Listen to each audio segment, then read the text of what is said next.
Money laundering जैसे मामलों को देखती है, खासकर विदेशी संपत्ति से जुड़े मामलों को भी ये देखती है। सबसे महत्वपूर्ण चीज हो जाती है कि ये निष्पक्ष रूप से जांच करती है।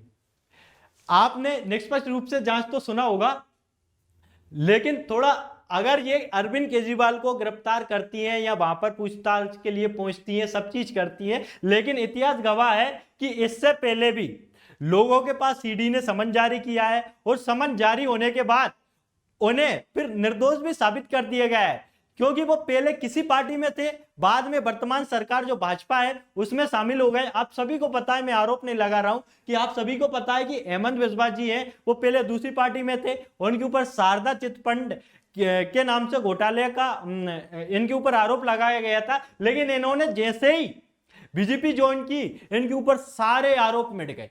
अब पता नहीं बीजेपी वाले कौन सा इत्र, गंगा जल या कौन सी वॉशिंग मशीन में भ्रष्टाचारियों को डालकर निकाल लेते हैं और वो पवित्र हो जाते हैं। पता नहीं कौन सा मंत्र है इनके पास, ये तो यही जाने, लेकिन भ्रष्टाचारियों की लिस्ट लंबी है। मेरा कहने का मतलब, नमस्कार दोस्तों, मैंने सिर्फ ये सुना था कि इतिहास अपने आप को दोहराता है, मगर इस तरह से दोहराता है पहली बार देख रहा हूं। आपने मुगल शासक औरंगजेब के बारे में तो खूब सुना होगा कि वो संपूर्ण भारत पर एक अधिकार स्थापित करना चाहता था, मगर उसके रास्ते का रोड़ा या नासूर दक्षिण विजय में गोलकुंडा बना हुआ था, जो आज तक किसी भी मुगल शासक ने उस पर विजय प्राप्त नहीं की थी। वर्तमान में ऐसा ही कुछ प्रतीत होता है कि दिल्ली भी वर्तमान सरकार के रास्ते का रोड़ा बनी हुई है और उस पर वो किसी भी प्रकार से फतेह चाहते हैं, विजय प्राप्त करना चाहते हैं।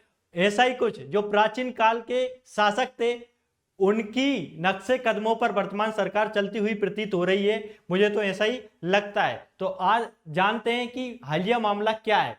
आप सभी को पता है कि अरविंद केजरीवाल जो दिल्ली के मुख्यमंत्री बने थे, जिन्हें खुद भ्रष्टाचार को मिटाने के लिए दिल्ली का मुख्यमंत्री बनाया गया था। आप सभी को पता है, अन्य हजारे का आंदोलन के बाद उन्हें दिल्ली का मुख्यमंत्री चुना गया था, क्योंकि कहीं ना कहीं भ्रष्टाचार को खत्म करने के उद्देश्य से आज उन पर ही भ्रष्टाचार के आरोप लग रहे हैं। तो ये कहीं ना कहीं एक बड़ी खबर है, शॉकिंग वाली न्यूज है। ये सारी जो टॉप न्यूज है उन सब में, सभी पेपरों में इस टाइप की न्यूज चर्चा का विषय बनी हुई है। ये सारी जानकारी है, आप पढ़ सकते हो ये सारी जानकारी।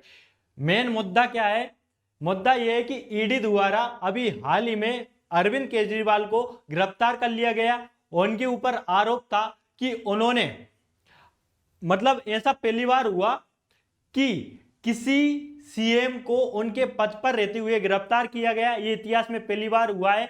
इससे पहले हालांकि सीएम पद पर रहते हुए लालू प्रसाद यादव और जयललिता को भी गिरफ्तार किया गया था, मगर लालू प्रसाद जी ने सीएम पद से चारा घोटाले के मामले में इस्तीफा दे दिया गया था और उन्होंने अपनी पत्नी को सीएम बनाया था। इसी प्रकार जयललिता के ऊपर भी भ्रष्टाचार के आरोप लगे थे, उन्होंने भी फिर सीएम पद से इस्तीफा दिया। इसके बाद उन्होंने भी पिनराई विजयन को सीएम बनाया था। मगर इतिहास में पहली बार ऐसा हुआ है कि कोई मुख्यमंत्री पद पर रहते हुए भ्रष्टाचार के आरोप में संलग्न माना गया और उन्हें जेल भेजा गया। तो क्या दिल्ली में होने वाला है, क्या घमासान मचने वाला है, वो सारी जानकारी लेते हैं। लेकिन सबसे पहले जानते हैं कि इनके ऊपर आरोप क्या है। इनके ऊपर आरोप है कि भारत राष्ट्र समिति नाम की एक कंपनी है, जो दक्षिण भारत की कंपनी है।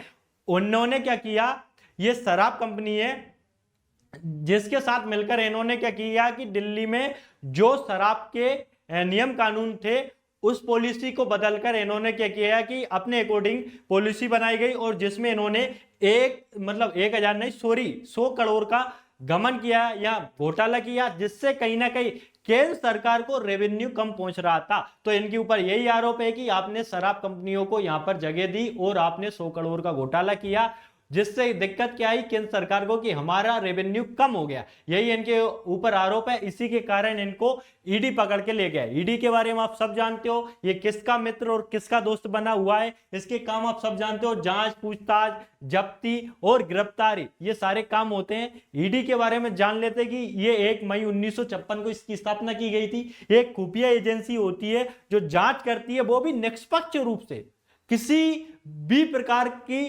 भ्रष्टाचार रूप से ये बिल्कुल जांच नहीं करती, ये निष्पक्ष रूप से जांच कर रही है। वर्तमान में आपको दिख रहा होगा कितना निष्पक्ष रूप से जांच कर रही है, निष्पक्ष रूप से जांच करती है। खास बात है ये केंद्र सरकार के अधीन रहकर काम करती। इसके अलावा ये आय से अधिक संपत्ति, अवैध संपत्ति, मनी लॉन्ड्रिंग जैसे मामलों को देखती है, खासकर विदेशी संपत्ति से जुड़े मामलों को भी ये देखती है। सबसे महत्वपूर्ण चीज हो जाती है कि ये निष्पक्ष रूप से जांच करती है।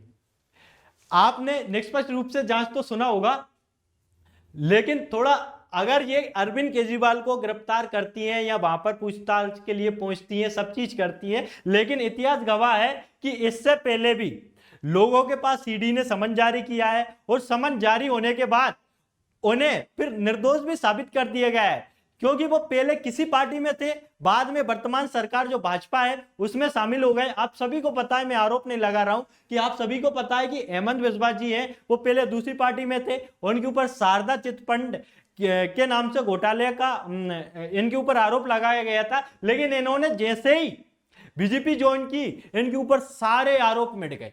अब पता नहीं बीजेपी वाले कौन सा इत्र, गंगा जल या कौन सी वॉशिंग मशीन में भ्रष्टाचारियों को डालकर निकाल लेते हैं और वो पवित्र हो जाते, पता नहीं कौन सा मंत्र है इनके पास, ये तो यही जाने। लेकिन भ्रष्टाचारियों की लिस्ट लंबी है, मेरा कहने का मतलब यह है कि बहुत लंबी है।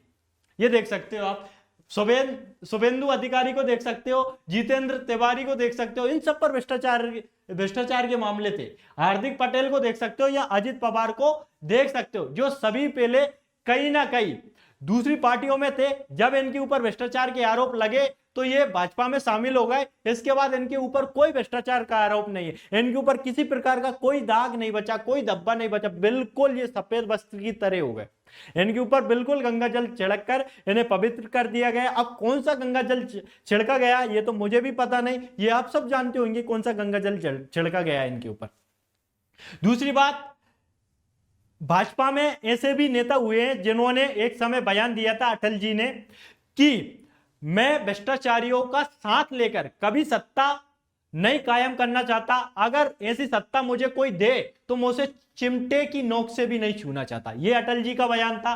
भाई इस बारे में कि वॉशिंग मशीन के बारे में, गंगा जल के बारे में जब नितिन गडकरी से पूछा गया तो इन्होंने बोला है कि राजनीति है, राजनीति में साम दाम दंड भेद सब चलते हैं, कुल मिलाकर जो जीतता है वही सिकंदर कहलाता है। ये इनका बयान था। पहले के नेता कुछ और थे, वर्तमान नेताओं के मंसूबे कुछ और है, आप सभी को नजर आ रहे होंगे।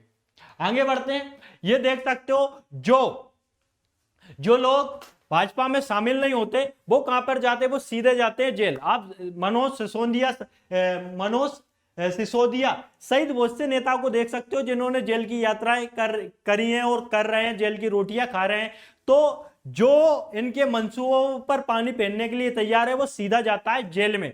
तो वर्तमान सरकार के मंसूबे क्या हैं, कैसे इरादे हैं, क्या ये वर्तमान में किस प्रवृत्ति की ओर बढ़ती दिखाई दे रही है और क्या चाहती है वर्तमान सरकार, ये आप सभी को पता है। मैं किसी प्रकार का आरोप नहीं लगा रहा हूं वर्तमान सरकार पर, बहुत अच्छी सरकार है, क्योंकि आप ही ने चुनी थी, आप ही ने बनाई थी, तो आप ही की सरकार है। तो आप किसी प्रकार का कष्ट नहीं होना चाहिए वर्तमान सरकार को लेकर, क्योंकि वर्तमान सरकार को हमने बहुत सारी बहुमत से जिताया था, एक तरफा बहुमत देकर हमने सत्ता में कायम किया था, और आने वाले चुनाव में भी हम ऐसा ही करने वाले हैं। और फिर हमें रोना धोना नहीं करना चाहिए कि अच्छे नेताओं को गिरफ्तारी हो रही, ये हो रही, वो हो रही। लेकिन जो वर्तमान सरकार में भ्रष्टाचारी नेता हैं उनके खिलाफ किसी प्रकार की गिरफ्तारी नहीं हो रही। वो तो पता नहीं कैसे शुद्ध हो गए हैं। क्या वर्तमान में जो भाजपा बची है वो भाजपा है या कांग्रेस हो गई या कांग्रेस भाजपा हो गई, कोई पता नहीं चलता कि कौन सी पार्टी क्या है।